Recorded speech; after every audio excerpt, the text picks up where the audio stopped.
there's so much I get out of them. I think the most superficial part is it's a date that's set. So it's a time that's set to do that introspective work.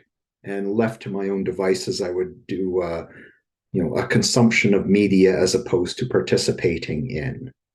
I don't. I think I'm getting better at that, but this is always a good check-in and held accountable to getting into the introspective work.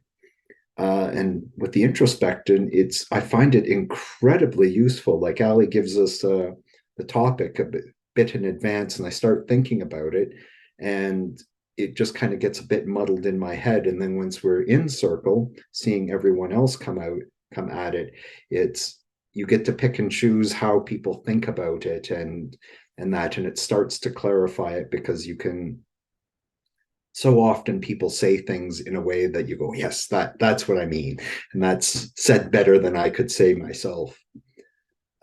And then even a little deeper than that, it's um, seeing pe- seeing people struggle with things I struggle with myself. And it's so much easier to see it in someone else than it is to see it in ourselves. And I don't mean for that to be uh, I've talked about this quite frequently. It's one of those things that I don't do it to point and laugh at people. I do it because it's easier to see it in someone else and know it's in me. So that part.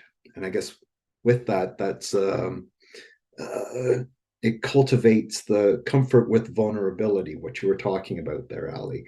And that's something that prior to VBL, I was not comfortable with vulnerability at all. And then we come into this, and it's just kind of, okay, that's the norm here.